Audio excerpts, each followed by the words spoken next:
C'est Vince. Si, bonjour. Bonjour tout le monde. Bien, ça va bien, cabane. J'espère que Terraform ne vous endormira pas après un bon repas comme ça. Continuez à me présenter rapidement, parce que je laisse la parole à Maxime. Mon nom est André Thériault, je suis programmeur chez Coveo, comme le gros logo ici l'indique. Comme vous pouvez voir, on a les mêmes slide decks apparemment que tout le monde chez Coveo. Donc, moi, je suis programmeur chez Coveo depuis 4 ans maintenant. À ma compagnie, j'ai Maxime. Bonjour. Moi, je suis développeur dans le back-end depuis environ 2 ans et demi. Aujourd'hui, ce qu'on veut vous présenter, c'est concrètement, c'est comment construire un provider Terraform. Mais en règle plus générale, juste garder en tête, c'est vraiment une présentation sur un peu le chemin que Coveo a parcouru pour le changement de culture pour arriver à faire de l'infrastructure as code, puis essayer de vous vendre un peu les avantages qui sont venus avec ça, les problèmes qu'on a réglés, puis vous donner peut-être un peu une idée de comment vous pourriez utiliser ça chez vous. Donner une espèce d'exemple des affaires vraiment cool qu'on peut faire avec ça, avec une démo qu'on va vous montrer à la fin de la présentation. Coveo a déjà une présentation ce matin. On vous a présenté un peu en grande ligne qu'est-ce que ça fait. C'est un Relevance Engine avec un framework d'intelligence artificielle pour que vos utilisateurs puissent vraiment faire des recherches puis vraiment recevoir le contenu qu'ils ont besoin. Coveo va réussir à deviner c'est quoi l'intention derrière la query qu'on reçoit pour vraiment donner à l'utilisateur la chose qui va lui permettre de régler son problème. Grosso modo, si je dis en termes super simples comment ça fonctionne, c'est on va crawler vos systèmes, on va s'intégrer dans vos knowledge base, que ce soit Google Drive, Jive, Gmail, peu importe le système que vous avez besoin qu'on indexe dans une espèce de knowledge base qui va être unie. Puis ensuite de ça, vous allez avoir des intégrations, vous allez avoir des frameworks de front-end pour que vos utilisateurs puissent aller chercher l'information à cet endroit-là où toute l'information va être agrégée. On l'a dit, on est un très gros utilisateur de AWS. Qui dit machine learning, dit des terabytes de données à consommer et processer pour que les modèles soient le plus à jour possible. On est dans les milliards d'événements des usage analytics dans le fond, qu'il faut réussir à gérer. Pour que les clients puissent configurer leur intégration à Coveo, on a une plateforme qui est faite principalement en Java. Je sais qu'on a entendu des mauvais commentaires tantôt. Moi, je trouve que ça va quand même bien.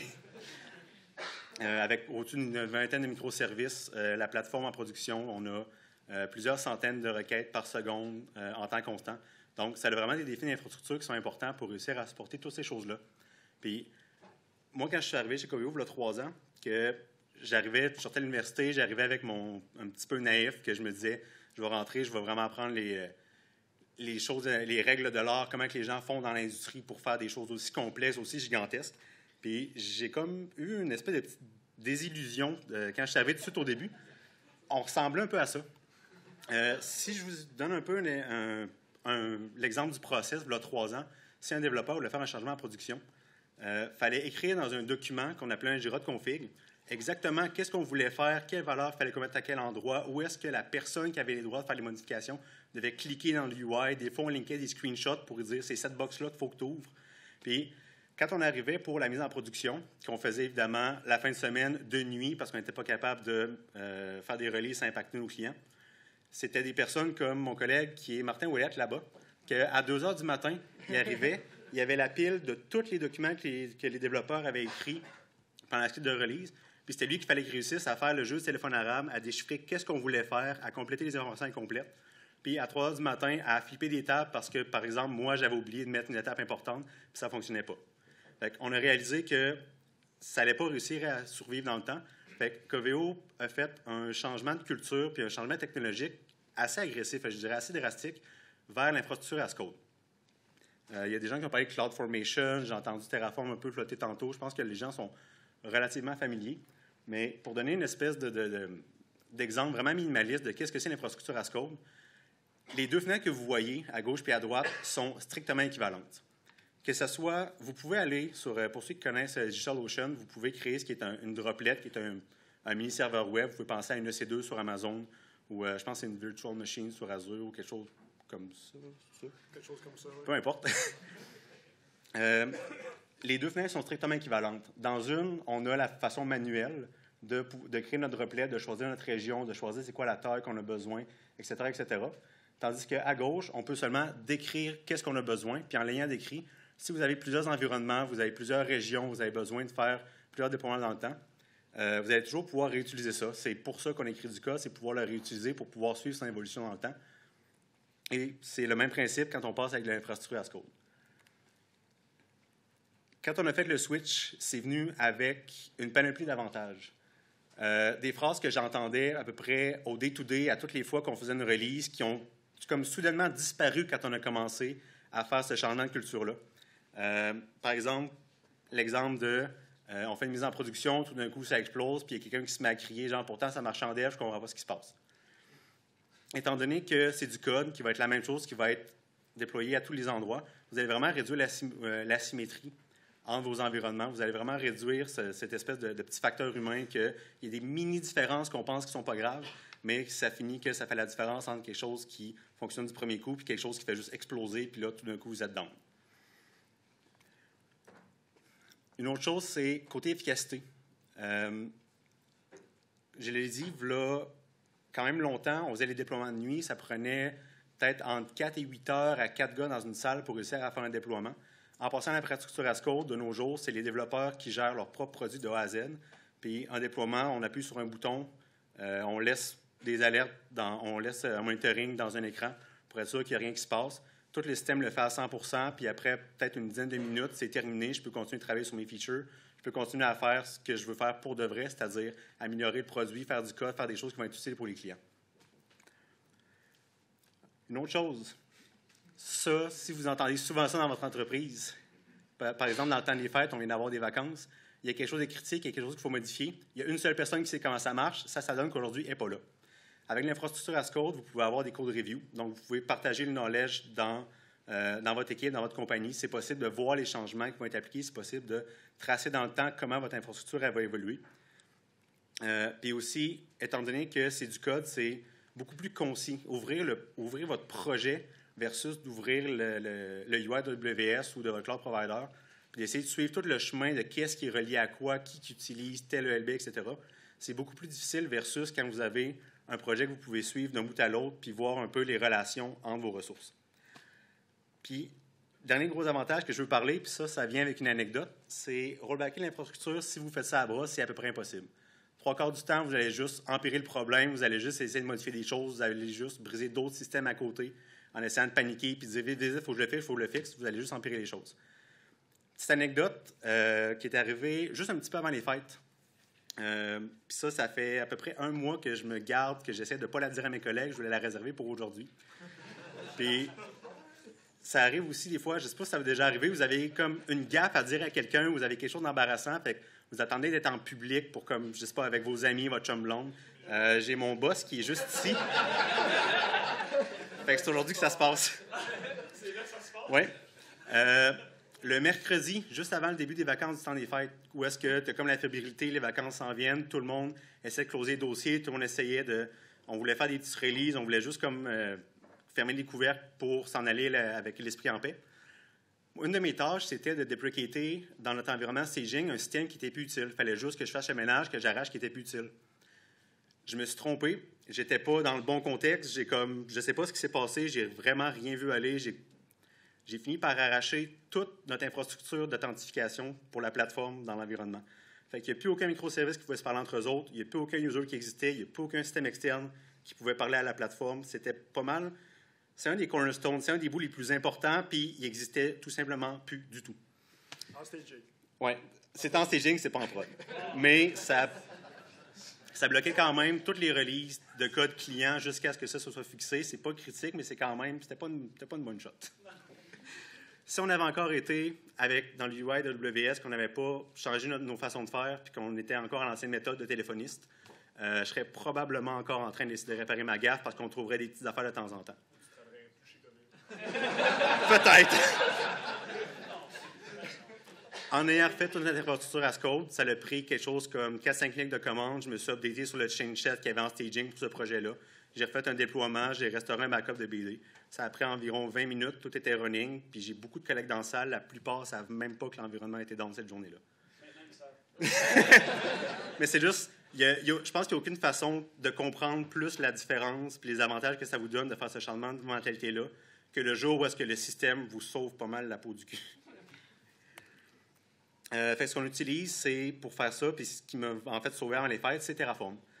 Terraform, c'est développé par HashiCorp. Le framework est open source. C'est écrit en Go pour ceux qui sont fans. Je sais qu'il y a PA quelque part dans la salle. Celui qui est fan. Celui qui est fan. On va vous montrer un peu de Go aujourd'hui, mais c'est pas si pire. Si je peux faire, mettons, dans la salle, qui utilise Terraform dans son entreprise? Quand même. Qui a déjà lu des blogs, qui connaît la technologie, mais qui est intéressé, mais qui n'a jamais fait de ligne de code de Terraform? OK. Parfait. On a à peu près peut-être la moitié de la salle qui sont à l'aise, fait qu'on va faire une introduction peut-être rapide. Ce qu'on vous a montré, le petit snippet de code, c'est du vrai code en Terraform, qui ont un langage qui s'appelle le HCL, puis c'est seulement un langage qui est descriptif. Vous n'avez pas à faire votre conditionnel, vous n'avez pas à expliquer à Terraform comment faire pour créer une droplet sur DigitalOcean. Vous avez juste besoin de dire, j'ai besoin de cette ressource-là, voici comment je veux que tu la configures, puis c'est Terraform qui sait comment la gérer, comment faire les modifications, comment la déployer. Fait que vous vous concentrez vraiment sur la description de qu'est-ce que vous voulez, de qu'est-ce que vous avez besoin. Terraform aussi, une des features les plus importantes que le système va donner, c'est de pouvoir faire des dry runs. Avant de faire quoi que ce soit dans vos environnements, avant de pouvoir avoir un impact, de pouvoir briser quelque chose, vous pouvez toujours lui demander, avec une commande qui est Terraform Plan, dis-moi ce que tu t'apprêtes à faire, dis-moi ce que tu vas changer dans mon infrastructure, parce que Terraform, il va regarder votre code, qui est votre état qui est désiré, il va regarder votre infrastructure, qui est votre état actuel, puis il va calculer qu'est-ce qu'il faut que je fasse pour que les deux soient synchronisés. Fait que vous pouvez toujours savoir, puis si j'avais été meilleur, puis si j'avais regardé mon plan avant d'arracher le système en QA, je l'aurais vu que j'avais fait une gaffe. Famous last words. Quand vous avez, là, c'est important, quand vous avez validé le plan, vous pouvez faire Terraform Apply, puis là, vous allez faire le vrai changement pour de vrai. C'est là que vous allez créer les serveurs, créer les ELB, créer peu importe ce que vous aviez besoin, vos bases de données, etc. Puis, si vous avez besoin de soit rollbacker l'infrastructure ou vous avez un système que vous n'avez plus besoin, ce qui est la commande que j'avais faite quand je me suis planté, c'est un Terraform Destroy. Vous pouvez juste faire le ménage au complet. Vous êtes sûr que vous n'allez pas oublier des choses qui vont comme polluer de temps en temps. Je peux vous le dire, ça clean tout.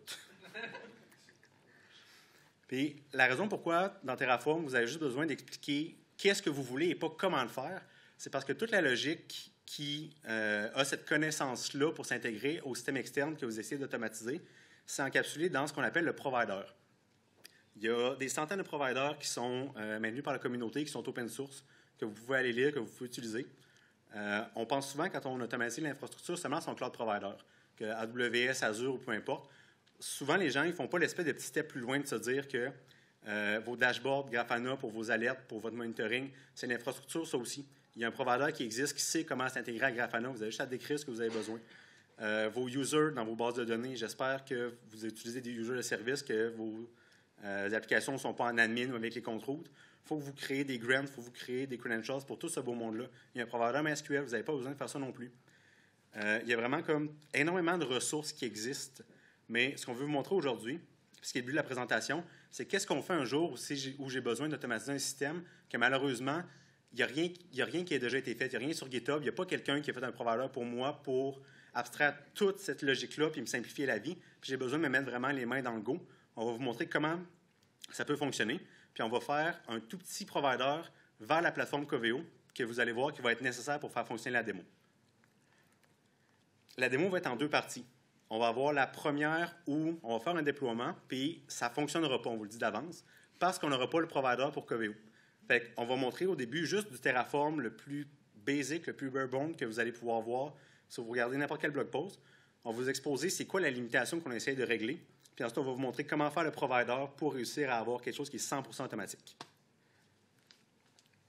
C'est le moment de prier les démogods et ou Germain, selon les croyances. Donc ici, on commence. C'est un exemple qui est très similaire là, dans les PowerPoint. Donc on a ici une droplet DigitalOcean tout simplement. comme Maxime a dit, c'est un EC2 pour le parallèle avec AWS. Le truc nouveau à l'intérieur, par contre, c'est qu'on a ici là, ce qu'on appelle l'interpolation. Donc, oui, le HCL, c'est un langage qui est descriptif. Il est quand même possible d'insérer des valeurs à l'intérieur et de faire des petites opérations là, comme compte.index plus 1. Donc, qu'est-ce qui va se passer? C'est qu'on va créer la ressource ShadowShell. Et une fois que la ressource a été créée, on va tout simplement rouler Docker. Comme là, on va avoir un Coveo Pokémon Search. Parce que, pourquoi pas?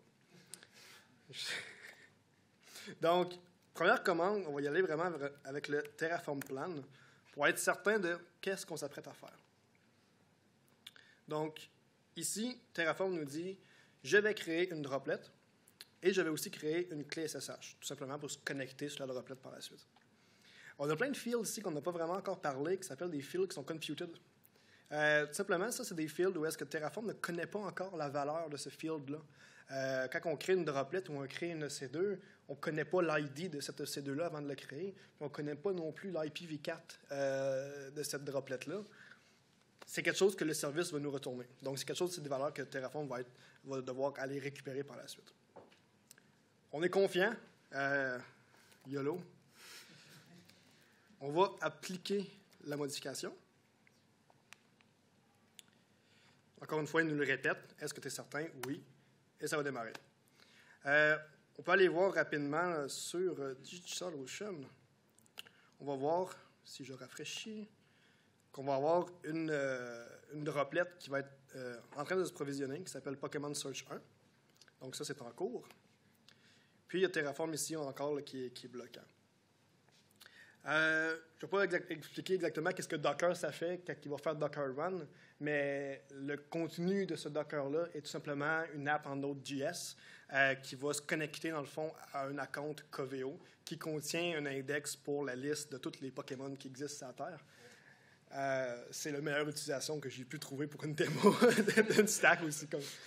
Donc, il essaie de se connecter. 40 secondes. Connected. Docker Run. J'espérais que le Wi-Fi soit bon. C'est là qu'on se rend compte que les images Alpine, ça sert vraiment à quelque chose. Il ne download pas du Wi-Fi, c'est vrai. C'est vrai. Laisse-la aller. Laisse-la aller. Donc, download du Wi-Fi. Donc, Terraform nous a dit que tout s'est bien passé et j'ai une IP. C'est l'IP qui a été calculée tantôt et Terraform vient de me la retourner. Donc, si j'ouvre mon browser web, on peut voir aussi qu'ici, c'est terminé. Et là, comme que c'est prévu, ça explose. Puis pourquoi est-ce que ça explose? You must provide credentials to perform this operation.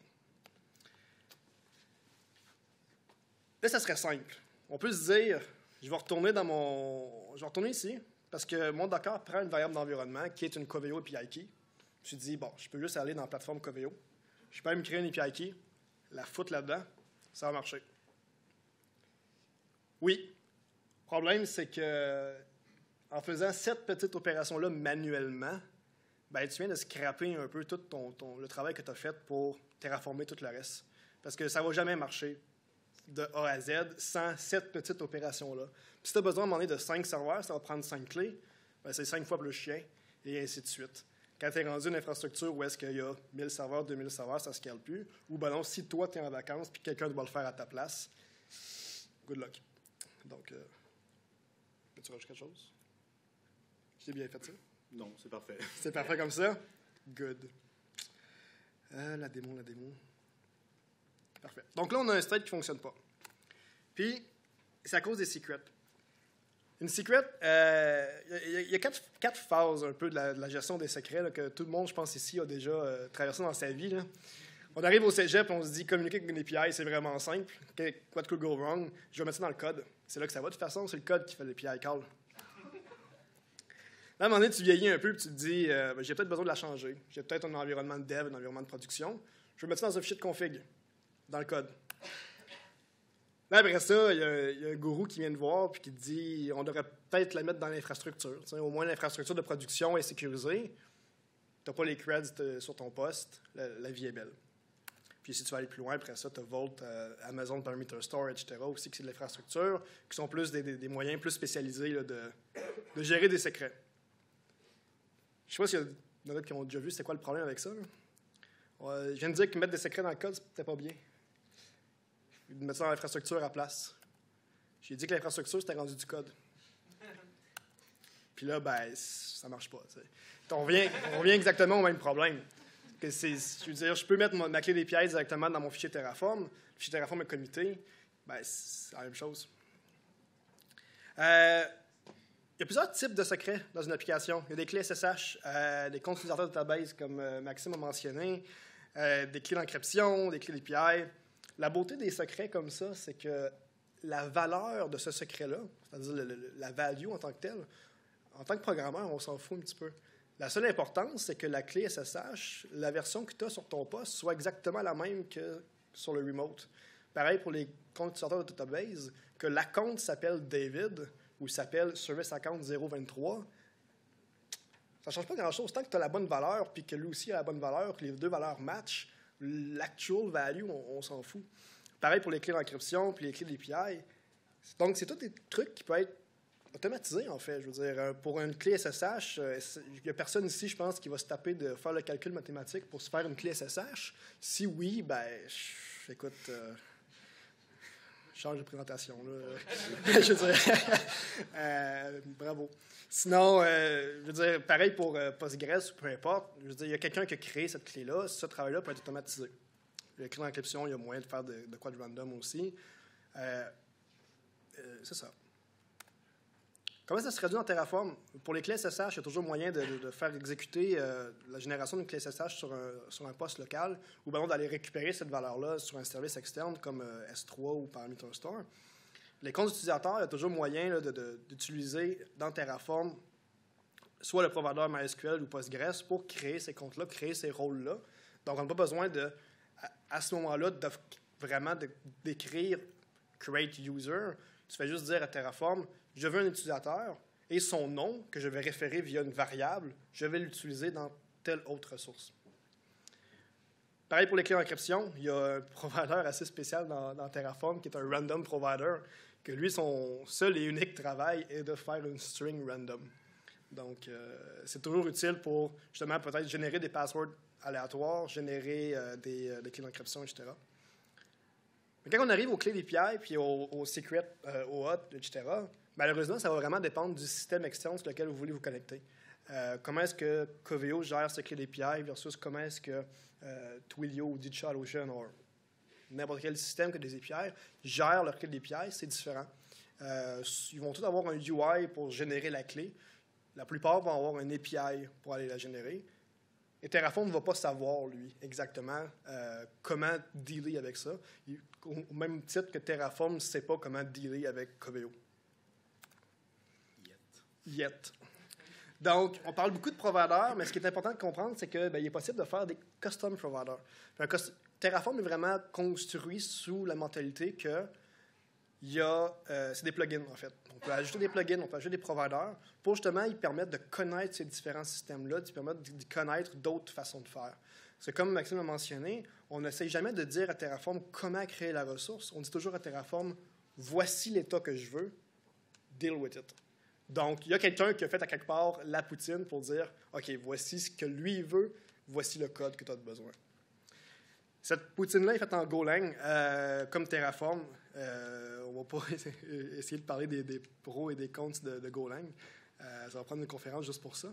Mais l'important de savoir, c'est que les plugins et les providers sont fournis comme étant des Go binaries. Donc, c'est juste un petit programme qui va vivre à côté de Terraform. Comment ça fonctionne? Comment on crée un provider Terraform? En réalité, c'est super simple. Je ne vais pas expliquer un peu la syntaxe de Go ici, mais tout simplement, on a une fonction provider qui va retourner un objet, qui est un objet de type provider, et ce provider-là va contenir des ressources. Le provider, dans notre cas, ça pourrait être DigitalOcean, ça pourrait être AWS. C'est vraiment un peu le système externe. C'est lui qui va contenir différentes ressources qui vont être écrites justement là, dans la section ressources map. Une ressource pour un provider, souvent, ça va être mappé à un path API, c'est-à-dire une EC2, ça peut être une ressource, une clé d'API, ça peut être une ressource, etc. En fin de compte, une ressource, c'est tout ce qui peut être créé et détruit à l'intérieur d'un provider, etc. Comment est-ce qu'on définit ces ressources-là? Encore une fois, c'est super simple. Il y a 4 actions possibles à faire. Pour les besoins de la démo, il y a 4 options possibles de faire sur les ressources. Il y a un create, un read, un update et un delete. Souvent, ça va être vraiment un pour un avec qu'est-ce qui est possible dans un API REST. Donc, get, put, post et delete. On a aussi notre schéma qui va être un peu la représentation des données de cette ressource-là. Donc là, on a une ressource anonyme là, qui contient seulement une adresse, donc qui est un field en string. Le create, read, update, delete va prendre en paramètre des fonctions à ce moment-là. Et à quoi ça ressemble ces fonctions-là? C'est toujours des fonctions qui vont avoir en paramètre le schéma de Terraform et aussi l'interface qu'on peut utiliser.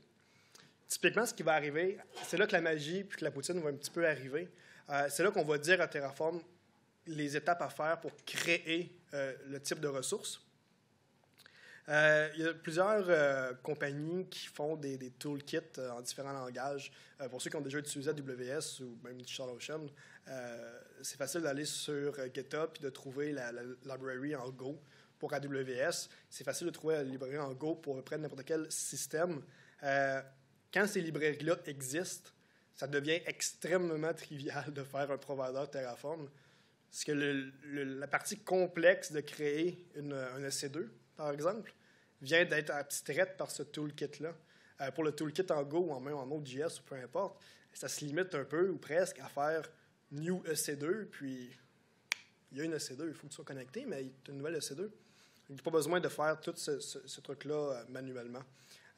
Fun fact, le provider de DigitalOcean qu'on vient d'utiliser utilise justement ce pattern-là, c'est-à-dire DigitalOcean, depuis longtemps, ont un toolkit en Go qui fournissait. Puis quand la communauté a voulu avoir un provider Terraform pour DigitalOcean, ça a tout simplement été de créer ces 4 fonctions-là et d'utiliser, dans le fond, le toolkit en Go qui a été fait. Donc, la plupart des fichiers Terraform font justement une dizaine de lignes. C'est juste un pour un mapper qu'est-ce que le toolkit nous donne. On parlait qu'on avait besoin d'un provider Coveo pour notre démo parce qu'on n'a pas notre API key. Donc, un peu de terminologie Coveo. Coveo, il va avoir une organisation. L'organisation, c'est elle qui va maintenir un peu la source de données, qui va avoir des utilisateurs à l'intérieur, on peut avoir des rapports, et bien évidemment, il va aussi y avoir des clés d'API. Ah, OK. Je pensais que... OK. Donc, comment est-ce que ça va se traduire en Terraform? C'est tout simplement qu'on va avoir un provider Coveo. On va avoir une ressource de type organisation qui va tout simplement prendre un ID et un nom pour les faire la démo. Et on va avoir une clé d'API qui va prendre un nom, une description, une valeur et un set de permissions. C'est le temps d'une nouvelle démo. Donc, on se rappelle ici, notre démo ici, elle ne fonctionnait pas. Elle est encore up. Si on retourne en Terraform, cette démo-là, on n'en a plus besoin. Donc, on peut essayer de destroy. Fait que vous n'êtes pas obligé de l'essayer vous autres même. Je vais le faire pour vous autres, sans risque. Donc, Terraform va... T'as lu le plan? Oui, j'ai lu le plan avant. Je suis certain. Donc, ici, il va déliter justement notre droplet. Il va aussi déliter notre clé SSH.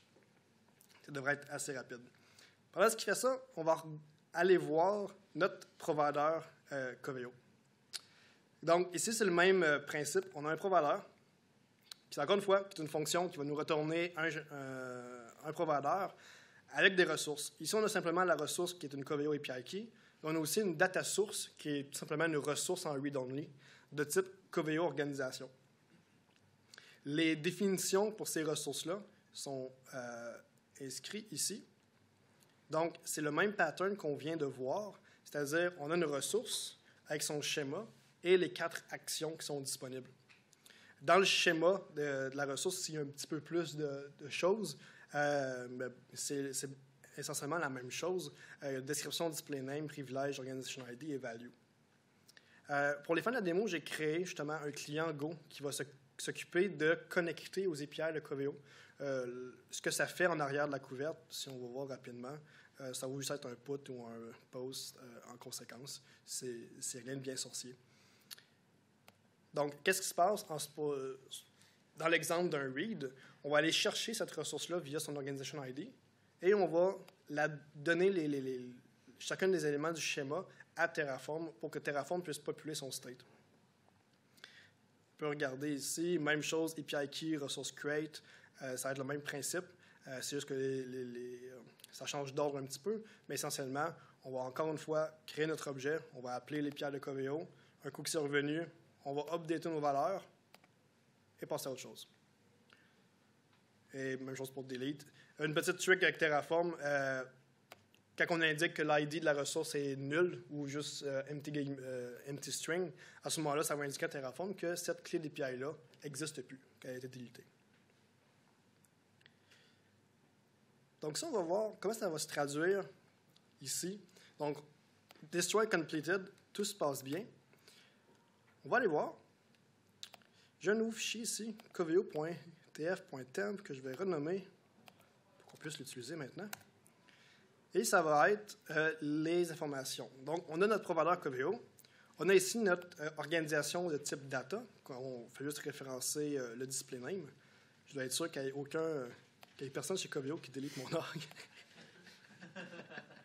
Je l'ai écrit direct dans le nom. Et on a aussi une ressource de type API key. C'est là qu'on peut voir un peu le pouvoir d'interpolation. C'est-à-dire, je n'ai pas besoin de savoir c'est quoi l'ID de mon organisation.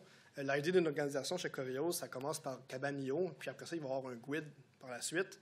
Il n'y a personne qui se rappelle de ça par cœur. Donc, c'est intéressant de voir ici que Terraform va être capable d'aller me chercher cet ID-là pour moi. Puis moi, tout ce que j'ai à faire, dans le fond, c'est de le référencer ici via son nom. Donc, je n'ai pas besoin de faire de magie, de dupliquer les valeurs ou peu importe. Donc, tout ça devrait bien fonctionner. Si on retourne ici notre commande Docker, je vais pouvoir fermer ça. J'ai un part 2. Je vais pouvoir copier. Comme ça.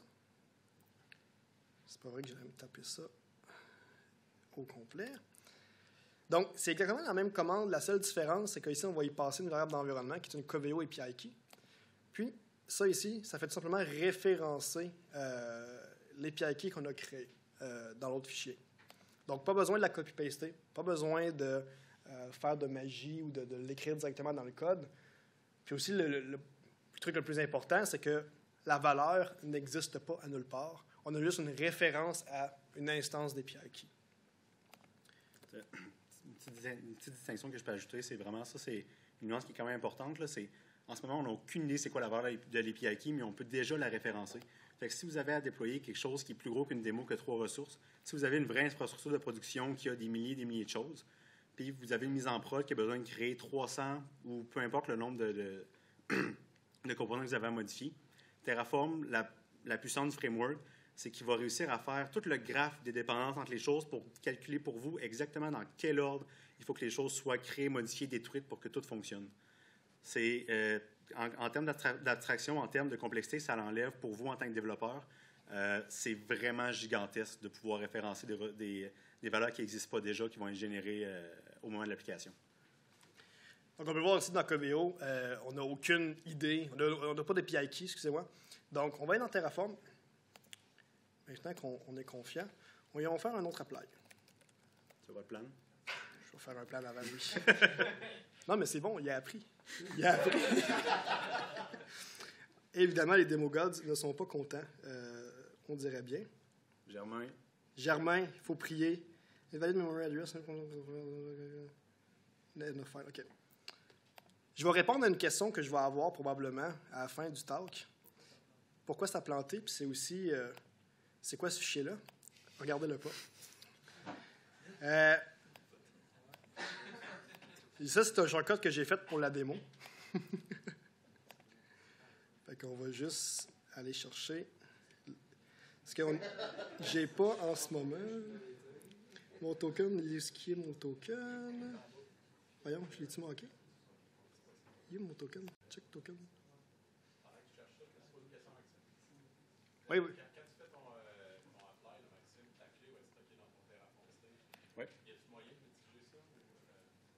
Ton Terraform State, tu peux choisir dans quel backend qui va être stocké. Par exemple, nous, on est sur AWS, fait qu'il est sur S3. Puis, tu peux, comme n'importe quelle donnée, choisir qui a accès à ces choses-là. Fait que les states, il n'y a personne chez Coveo qui peut les lire, les détruire, les modifier, quoi que ce soit. Puis les données qui sont sensibles dans Terraform, il va te le dire. Il ne va pas te les afficher en clair dans le plan ou des choses comme ça. Donc, un utilisateur, même si on est dans le système de CI ou même si on le déploie dans la console nous-mêmes, on ne verra jamais la valeur. Puis la valeur va être stockée dans le state, mais encore une fois, qui est à un endroit qui est sur AWS, que vous allez pouvoir, avec vos policiers IAM, contrôler qui a accès à ces choses-là. Yes. Je ne sais pas si ça répond à la question. Parfait. Là, j'avais justement mes credentials, dans le fond. C'est sûrement que j'étais un petit peu lazy pour la démo, puis je les ai mis directement dans un fichier, ce qu'on pourrait appeler un fichier d'environnement.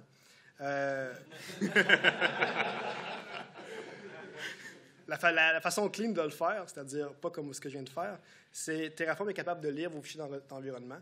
Donc, pour ceux qui ont déjà joué avec AWS ou le AWS CLI, à chaque fois que tu veux créer une droplet avec ton AWS CLI, un SC2, excusez-moi, avec un AWS CLI, tu n'as pas besoin de te connecter. Tu as déjà tes settings puis tes environnements d'enregistrer sur ton poste. Donc, ça, c'est la façon clean de le faire. Pour la démo, je voulais être sûr que c'était portable d'un ordinateur à l'autre. Donc, j'ai fait ce petit shortcut-là. Dans le fond, ça l'a crashé tout simplement parce que mon API key était expiré. Donc, ici, on peut voir Terraform a repris de ce crash monumental. Il est allé me chercher sur la plateforme Coveo l'ID de mon organisation. Comme je mentionnais tantôt, c'était quelque chose qu'on ne pouvait pas se rappeler on top of our heads. Et après ça, il va dire, j'ai besoin de créer ma droplet et encore un SSH key. Donc, on est assez confiant que c'est vraiment ça qu'on veut faire. Donc, on peut faire un Terraform apply. Il va encore me le répéter, juste pour être certain. Et je vais dire, c'est bien ça. Donc, ça s'est passé très rapidement. On va retourner voir aussi dans Coveo, on va rafraîchir. On va avoir notre API key qui vient d'être créé. Donc, Edit Enabled, Pokémon API key, qui a été vraiment fait par moi. Preuve que j'ai vraiment volé mon propre token. Et ça, on va voir dans DigitalOcean. Il y a ici une VM qui est déjà créée ou sur le point d'être créée. Des fois, ils sont super rapides. Fait que, voilà, ça doit être la bonne. Just now. Et qui va faire exactement le même principe. Donc, quand il va être prêt à faire son Docker Run, à ce moment-là, la valeur des API key va être passée. C'est le même principe. Connected, waiting. C'est vraiment les démos gods. Parfait. Application IP, c'est pas la même que tantôt. C'est une valeur qui est générée de toute façon. Et on va aller voir. Bam! On est capable de se connecter à Coveo. Et on a la liste de 811 Pokémon. Il y a combien de Pokémon en tout? 150. OK. Mettons Gen 1, 151. Cherche le dish pour Vincent. Odish. Comment ça s'écrit, Odish? ODDISH. Odish. Ah, ben regarde. Ah! C'était voulu all along. Donc, Odish. On peut même aller voir Odish. J'ai quand même passé du temps pour indexer les Pokémon. Une autre chose qui est vraiment le fun, c'est qu'étant donné qu'on a éliminé l'étape manuelle, si on a besoin, tout d'un coup, notre application de Pokémon elle devient vraiment populaire, on a des queries, on est plus capable avec le petit serveur, on a besoin de faire x5, x10 notre infrastructure. Si on avait fait le compromis, si on avait décidé, c'est pas grave, pour juste une fois, je vais aller dans l'UI, j'aurais plus besoin de le faire dans le futur, bien correct, on ne pourrait pas juste faire x5, go Terraform Apply, puis on serait rendu avec 5 serveurs. On aurait perdu à peu près tous les avantages de l'infrastructure as code parce qu'on aurait décidé de tourner les coins ronds. Puis, dans une entreprise à plusieurs développeurs, plusieurs projets, des choses qui évoluent dans le temps, ça ne prend pas beaucoup de petits compromis à droite et à gauche, par-ci, par-là, pour tout d'un coup juste nuker tous les avantages que vous avez eu à faire le changement de techno et de culture chez vous. Donc, ici, j'avais une variable qui s'appelait Number of Droplets, qui était à default 1. Maintenant, elle est rendue à default 5. Puis, c'est la variable qui est utilisée ici pour le paramètre count, qui est tout simplement le nombre de cette ressource-là qu'on veut. Donc, je viens de refaire un Terraform Apply. Qu'est-ce qu'on vient de voir, c'est que lui a déterminé qu'il fallait qu'il crée toutes ces ressources-là pour que ça fonctionne, dont 5 nouvelles API keys. Donc, tout ça, c'est en train de se créer. Puis ça, on va retourner voir dans Coveo. On va avoir nos 5 API keys qui vont être créés. Si on va voir dans DigitalOcean, on va avoir nos 5 droplets qui vont être créés. Et voilà, just now, ils sont toutes là. Puis, on va retourner voir notre console. Donc là, c'est 5 x 5 Docker Run puis Docker Pull. C'est en parallèle, donc ça ne devrait pas être plus long. Et il y a une erreur. Pourquoi? C'est un code. Je me suis fait throttler. Donc, ça n'était pas partie de la démo. Je me suis fait throttler par Docker Hub. Terraform a détecté qu'il y a eu un problème avec une des 4 ressources, qui était la numéro 2.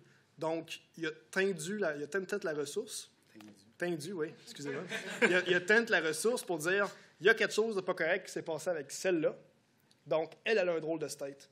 Donc, quand je viens de refaire un Terraform Apply, il me dit, celle-là est dans un state que je ne connais pas, est dans un state en erreur. Le apply va forcer une nouvelle ressource. Donc, il va déliter celle-là, il va en créer une nouvelle. Donc, écoute, c'était planifié. Écoute, j'ai appelé Docker Hub juste avant pour être sûr que 5 minutes avant. Donc, c'est ça. Oui, dans le fond, pendant que ça fait ça, je vais prendre des questions. Je ne sais pas s'il y a du monde qui a des questions sur tout ce qu'on vient de présenter. Yes, Will? Oui. Il va toujours comparer ce que tu as déjà déployé à ce que ton code te dit que tu veux, puis il va réussir à faire matcher les autres ensemble.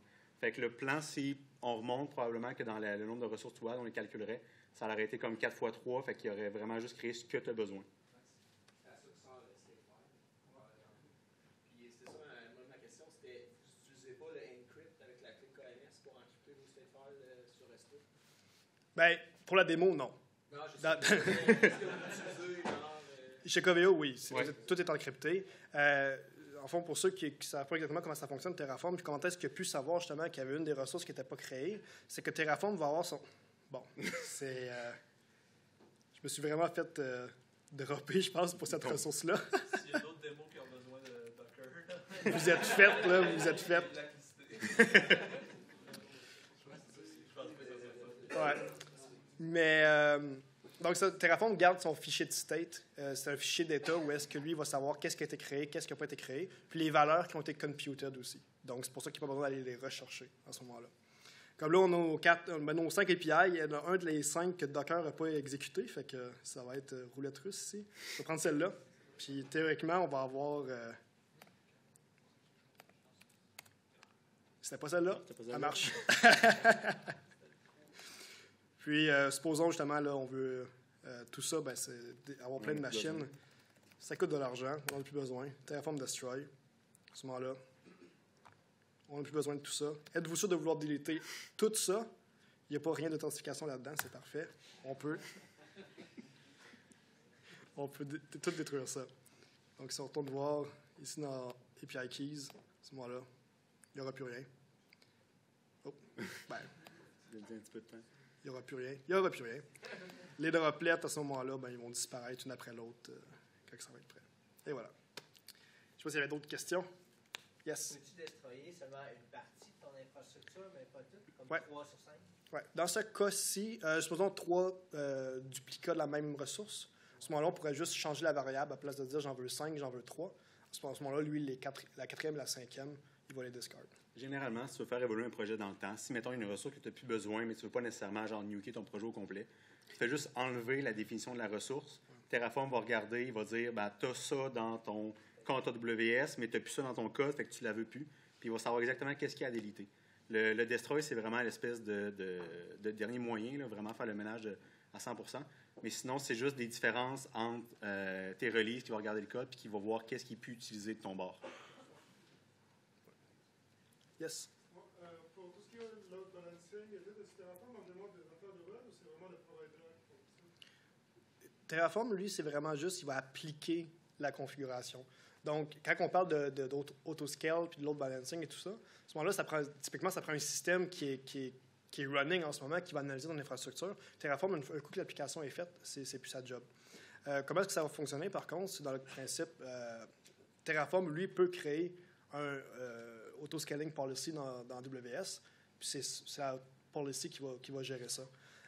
Quand on crée ici une droplet web ou peu importe, là, DigitalOcean n'a pas vraiment ce parallèle-là, mais supposons qu'on créerait un service Kubernetes. Dans le déploiement avec Terraform, il y a moyen de juste dire, ben, je ne vais pas spécifier de réplica pour mon service Kubernetes. Il y a un système d'auto-balancing qui va s'occuper de monter et descendre ce nombre-là. Puis quand moi, je vais appliquer mon Terraform, ça ne va pas changer le nombre, juste qu'est-ce que les ressources sont.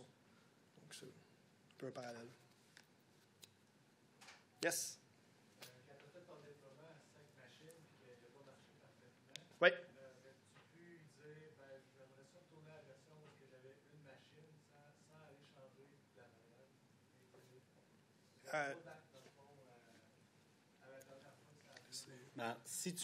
Si, mettons, tu ne voulais pas modifier ton cas, là, si tu ne voulais pas aller comme remettre un dans la variable, pour faire un rollback d'une version d'avant ton infrastructure, dans le fond, tu vas aller prendre la version du cas, le change set de la dernière fois que tu as déployé en production.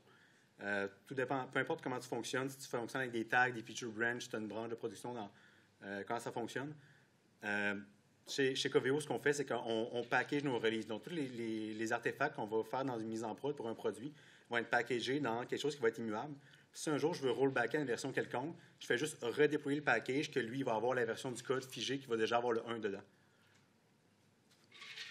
Donc, le rollback est un petit peu géré par le système de versionnage de code à ce moment-là. Un rollback, c'est un déploiement de quelque chose que toi, tu sais que c'est avant, mais pour lui, c'est juste une autre release comme les autres. Dernière question. Est-ce qu'il y a une dernière question? Yes.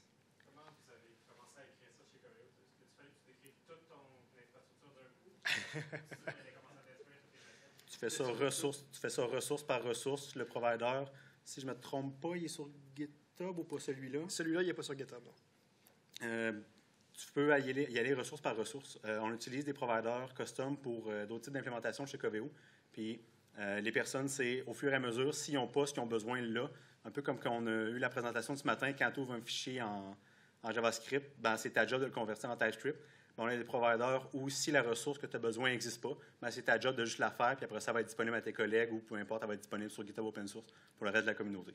Puis un autre parallèle qu'on peut faire aussi, là, c'est que tu n'es pas obligé de tout créer tes ressources pour qu'ils soient disponibles dans Terraform. Comme on n'a jamais créé l'organisation Coveo avec Terraform, on peut la référencer en étant un type data.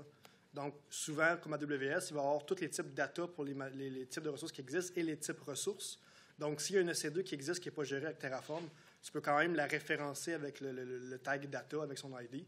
À ce moment-là, elle va être disponible pour tes autres nouvelles ressources que tu veux créer avec Terraform. Cool. Merci beaucoup. C'était la dernière question.